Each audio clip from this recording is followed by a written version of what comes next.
గట్టిగా చెప్పాలి. Hello AP, hello AP.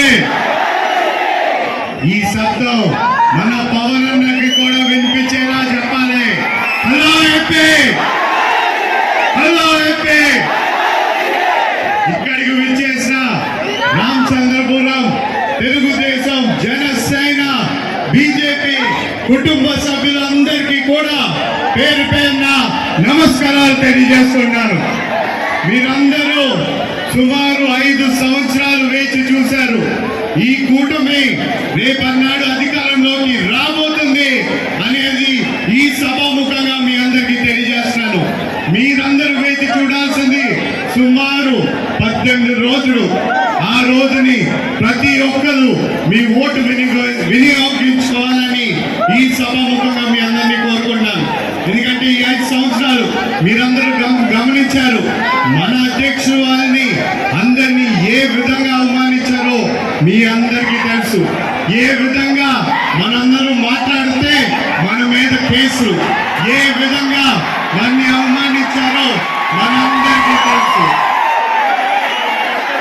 ఈ రోజు మీ అందరినీ కోరుకున్నది ఏంటంటే ఈ 5 అధికారం రాబోతుంది, డబుల్ ఇంజన్ సర్కార్.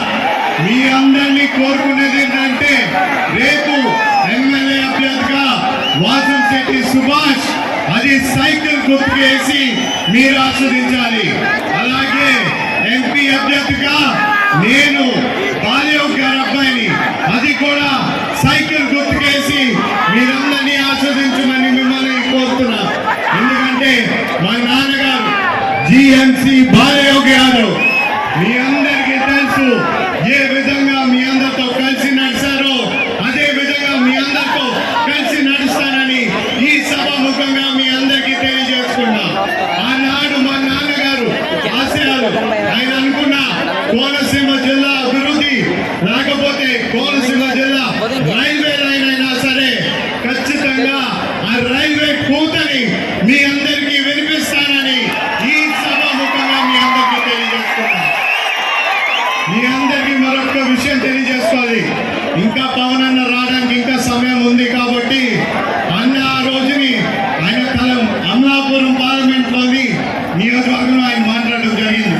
ఆయన కూడా ఒకే మాట తెలియజేశారు, నేను కూడా ఖచ్చితంగా కోనసీమ రైల్వే గురించి ఢిల్లీలో మాట్లాడి ఖచ్చితంగా అధికారం వచ్చినండి అది పూర్తి చేసే బాధ్యత ఆయన కూడా తీసుకుంటాడని తెలియజేశాడు.